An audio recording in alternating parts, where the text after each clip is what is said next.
Hi friends, మరికొద్ది రోజుల్లో అయోధ్యలో శ్రీరాముడు కొలువుదీరనున్నాడు.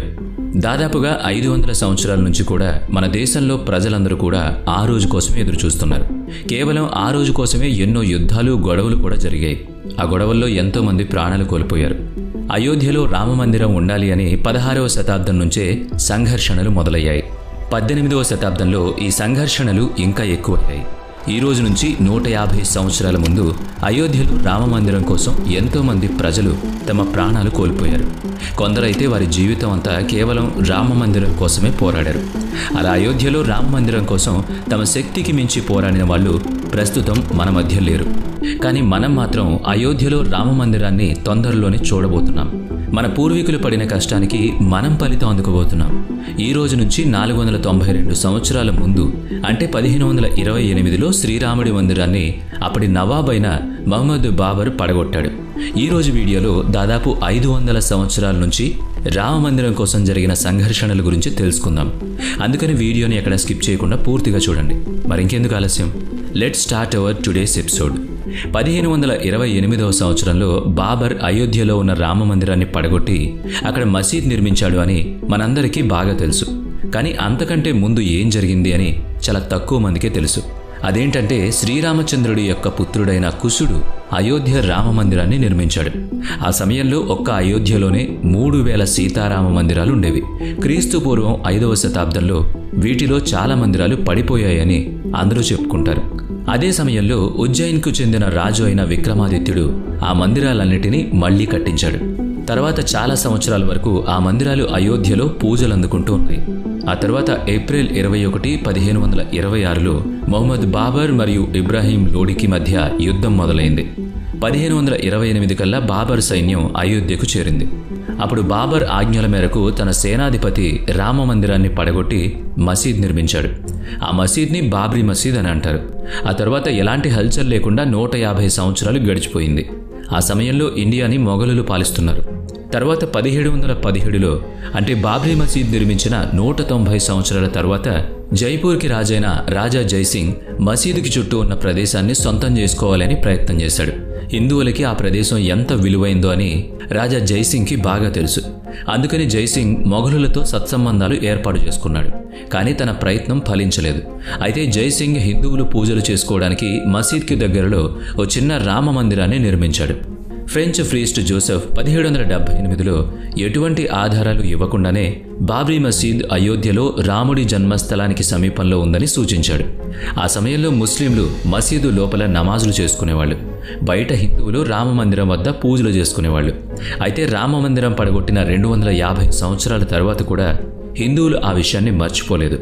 ఒకానొక సమయంలో అయోధ్యలో శ్రీరాముడివి కొన్ని వేల మందిరాలు ఉండేవి.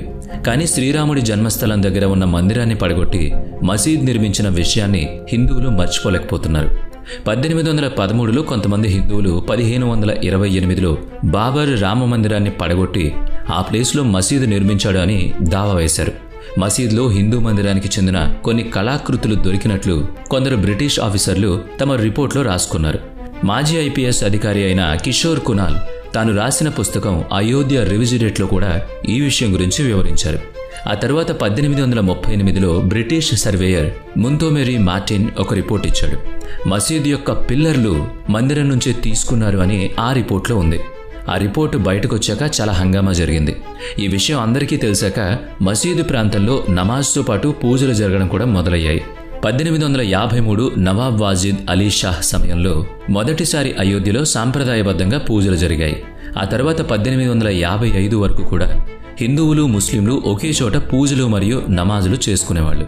1855 తర్వాత మసీద్ లోపలికి ప్రవేశించడానికి ముస్లింలకి అనుమతి లభించింది. కానీ హిందువులకి మాత్రం అనుమతి లభించలేదు.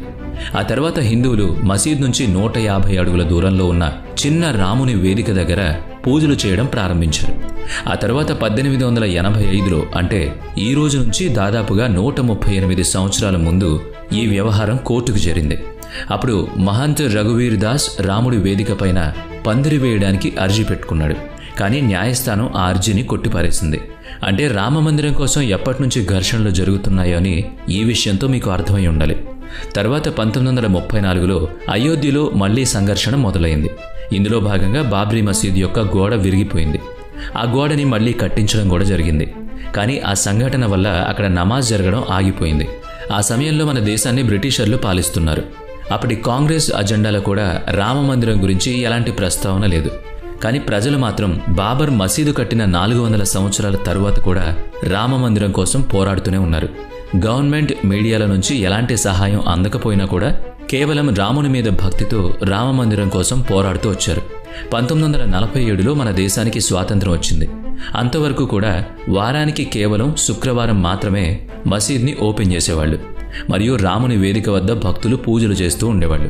దేశానికి స్వాతంత్రం రాగానే ప్రజలు చాలా ఆనందపడి దేశానికి స్వాతంత్రం వచ్చేసింది, కనీసం ఇప్పటికైనా రామ మందిరం నిర్మించే పనులు మొదలవుతాయని ఆశపడ్డారు.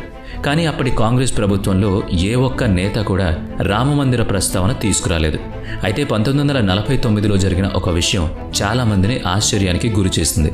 డిసెంబర్ 30, 1949 ఉదయాన్నే గంటలు మోగుతున్న శబ్దం వినిపించింది. అక్కడ శ్రీరాముడికి పూజలు జరుగుతున్నాయని తెలిసింది. రాత్రికి రాత్రే మందిరంలో శ్రీరాముడి విగ్రహం ప్రత్యక్షమైంది అని హిందువులు దావా వేయడం మొదలుపెట్టారు. రాత్రి సమయంలో చీకటిగా ఉన్నప్పుడు ఎవరో మందిరంలో కావాలనే విగ్రహం పెట్టారు అని ముస్లింలు అంటున్నారు. ఈ విషయం గురించి తెలిసి రెండు పక్షాల ప్రజలు ఎక్కువ మొత్తంలో గుమిగూడారు. ఈ వ్యవహారం ఎంత పెద్దదిగా మారుతుంది అంటే అప్పటి ప్రధానమంత్రి జవహర్లాల్ నెహ్రూకి ఈ విషయం గురించి తెలిసింది. అప్పుడు నెహ్రూ మందిరంలో ఉన్న విగ్రహాన్ని తీసేసి ముందులాగా మార్చమని మెజిస్ట్రేట్ కేకే నాయక్కి ఆదేశాలిచ్చాడు. అప్పుడు కేకే నాయక్ ఒకవేళ విగ్రహాన్ని తొలగిస్తే అక్కడ జనం కంట్రోల్ తప్పుతారు. అయినా ఒక్కసారి స్థాపించిన విగ్రహాన్ని తీసేయడానికి ఏ ఒక్క పూజారి కూడా ముందుకు రారు అని చెప్పారు. ఆ తర్వాత రోజు కేకే నాయక్కి అలాంటి ఆదేశం వచ్చింది. అప్పుడు కూడా కేకే నాయక్ నిరాకరించాడు. కేకే నాయక్ విగ్రహాన్ని తీసేయడానికి బదులుగా అక్కడ లాటిస్ గేట్ పెడదామని నెహ్రూకి సలహా ఇచ్చాడు. కానీ నెహ్రూ మాత్రం ఆ సలహాను పట్టించుకోలేదు. ఆ తర్వాత 1950లో హిందూ మహాసభ యొక్క న్యాయవాది గోపాల్ సింగ్ విషరాడ్ రాముని విగ్రహానికి పూజలు చేసుకునే అధికారాన్ని అడిగారు. ఆ తర్వాత ఆ కేసు 35 సంవత్సరాల పాటు నడుస్తూ వచ్చింది. కానీ ఎలాంటి రిజల్ట్ మాత్రం రాలేదు. తర్వాత 1980లో భారతీయ జనతా పార్టీ వచ్చిన తర్వాత రామ మందిర ఆందోళనలో మార్పులు రావడం మొదలయ్యాయి. ఆ సమయంలో సంఘ్, విశ్వ హిందూ పరిషత్ మరియు బీజేపీలు కలిసి రామ మందిర ఆందోళనలో భాగమయ్యాయి. 1984లో ఢిల్లీలో ఉన్న విజ్ఞాన్ భవన్లో ఒక కార్యక్రమం చేసి సీతామది నుంచి అయోధ్య వరకు రథయాత్ర చెయ్యాలి అని ప్లాన్ చేశారు. కానీ 1984లో ఇందిరాగాంధీ హత్య జరగడంతో ఆ కార్యక్రమం జరగలేదు. అయితే 1986లో రామమందిర ఆందోళనతో పూర్తి దశ మారిపోయింది. పబాను కేసులో సుప్రీంకోర్టు పబాను తన భర్తకు విడాకులు ఇవ్వడానికి ఒప్పుకున్నా సరే చాలామంది ముస్లింలు అందుకు ఒప్పుకోలేదు. సుప్రీంకోర్టు నిర్ణయాన్ని వ్యతిరేకించడం మొదలుపెట్టారు. అప్పటి ప్రధానమంత్రి ముస్లింలని సంతోషపెట్టడానికి ఈసారి రాజీవ్ గాంధీ తీసుకున్న నిర్ణయంపై కోపోద్రిక్తులయ్యారు. రాజీవ్ గాంధీ నిర్ణయాన్ని వ్యతిరేకించారు. అప్పుడు రాజీవ్ గాంధీ హిందువులను సంతోషపెట్టడానికి మూసి ఉన్న బాబ్రీ మసీద్ను తెరిచి పూజలు చేసుకోమన్నాడు. ఈసారి రాజీవ్ గాంధీ తీసుకున్న నిర్ణయం ముస్లింలకి నచ్చలేదు. దాంతో ఫిబ్రవరి 6, 1986లో ముస్లిం లీడర్లందరూ కలిసి బాబ్రీ మసీద్ యాక్షన్ కమిటీని ప్రారంభించారు. ఆ తర్వాత సంవత్సరంలో లాల్ కృష్ణ అద్వానీ సోమనాథ్ నుంచి అయోధ్య వరకు 10,000 కిలోమీటర్ల రథయాత్ర నిర్వహించారు. రథయాత్ర సమయంలో బీహార్లో ఉన్న సమీస్తీపూర్లో అద్వానీని అరెస్ట్ చేశారు. రథయాత్ర పూర్తి అయ్యే రోజు చాలామంది భక్తులు అయోధ్యకొచ్చి రథయాత్రని విజయవంతం చేశారు. ఎక్కువగా వచ్చిన భక్తులను కంట్రోల్ చేయడానికి అప్పటి గవర్నమెంట్ తుపాకీ కాల్పులు కూడా జరిపింది. దాంతో చాలామంది మరణించారు. డిసెంబర్ 6, 1992న దాదాపుగా 2 లక్షల మంది భక్తులు అయోధ్యకు తరలి వచ్చారు. ఆ సమయంలో కళ్యాణ్ సింగ్ ఉత్తరప్రదేశ్కి ముఖ్యమంత్రిగా ఉండేవాళ్ళు. పివి నరసింహారావు ప్రధానమంత్రిగా ఉన్నారు. అప్పుడు కళ్యాణ్ సింగ్ భక్తులని కంట్రోల్ చేయడానికి ఎలాంటి కాల్పులు జరపకూడదని పోలీసులకి ఆర్డర్ ఇచ్చారు. కానీ అంత ఎక్కువ మంది అయోధ్యకి రావడం వల్ల ఏదైతే జరగకూడదు అనుకున్నారో అది జరిగింది. ఆ రోజు మధ్యాహ్నం 1:55 మసీదు మొదటి డోర్ను పడగొట్టారు. తరువాత 3:30 రెండవ డోర్ని పడగొట్టారు. మరియు సాయంత్రం 5 గంటలకల్లా మూడో డోర్ కూలిపోయింది. ఈ సంఘటన జరిగిన తరువాత ఉత్తరప్రదేశ్లో రాష్ట్రపతి పాలన ప్రకటించారు. కళ్యాణ్ సింగ్ని తన పదవి నుంచి తొలగించారు. ఆ తర్వాత జరిగిన సంఘర్షణలో దాదాపు 1000 మంది మరణించారు. ముంబైలో జరిగిన సాంప్రదాయక వ్యవహారాల్లో కూడా 900 మంది మరణించారు. తర్వాత 7 సంవత్సరాల వరకు కూడా న్యాయస్థానం ఈ విషయంపై మౌనం పాటించింది. ఆ తర్వాత 1990వ సంవత్సరంలో బీజేపీ మళ్లీ కేంద్రానికి వచ్చిన తరువాత రామమందిరం విషయంలో ఆలోచించడం మొదలుపెట్టింది. ఆర్కియలాజికల్ సర్వే ఆఫ్ ఇండియాకి ఈ విషయంపై పరిశోధన మొదలుపెట్టమని ఆదేశించింది. ముందు అసలు ఏం ఉండేది అని తెలుసుకోవడానికి మసీదు ఉన్న ప్రదేశాన్ని జాగ్రత్తగా గమనించమని వాళ్లను ఆదేశించింది. ఆర్కియలాజికల్ సర్వే ఆఫ్ ఇండియా ఇచ్చిన రిపోర్ట్ ప్రకారం ఆ ప్రదేశంలో ఒక హిందూ దేవాలయం ఉండేది అని తెలిసింది. దాంతో మొదటిసారి అక్కడ హిందూ మందిరం ఉండేది అని సైంటిఫిక్గా ప్రూవ్ అయింది.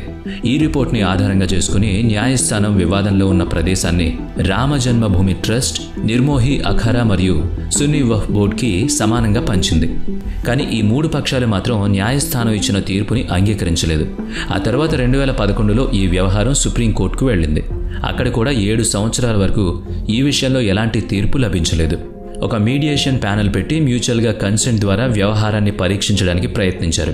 అప్పుడు కూడా ఎలాంటి ఫలితం ఉండకపోవడం వల్ల సుప్రీంకోర్టు వ్యవహారానికి సంబంధించిన డాక్యుమెంట్స్ అన్నిటినీ ఇంగ్లీష్లోకి ట్రాన్స్లేట్ చేయమని చెప్పింది. తరువాత ఆగస్టు 2019లో వ్యవహారానికి చెందిన అన్ని పక్షాలకి తీర్పు లభించింది. అదే సంవత్సరం నవంబర్లో వివాదంలో ఉన్న ప్రదేశం రామ మందిరానికి చెందుతుంది అని సుప్రీంకోర్టు తన తీర్పుని ప్రకటించింది. ఆ తర్వాత ఫిబ్రవరి 5, 2020న రామ మందిర నిర్మాణానికి శంకుస్థాపన జరిగి పనులు మొదలయ్యాయి. 1528లో అయోధ్యలో రామ మందిరాన్ని పడగొట్టిన 492 సంవత్సరాల తరువాత అదే ప్రదేశంలో రామమందిర నిర్మాణం జరిగింది. ఇప్పుడు మరికొద్ది రోజుల్లో రామమందిరం యొక్క ఓపెనింగ్ సెరమనీ కూడా జరుగుతుంది. రాముని దర్శనం ప్రపంచం మొత్తానికి జరుగుతుంది. మరి ఈ వీడియో మీకు ఎలా అనిపించిందో కామెంట్ చేయండి, లైక్ చేయండి, షేర్ చేయండి. ఇలాంటి మరిన్ని వీడియోస్ కోసం మన ఛానల్ని సబ్స్క్రైబ్ చేసుకుని పక్కనే ఉన్న బెల్ ఐకాన్ని యాక్టివేట్ చేయండి. నెక్స్ట్ వీడియోలో మళ్ళీ కలుద్దాం. Thanks for watching.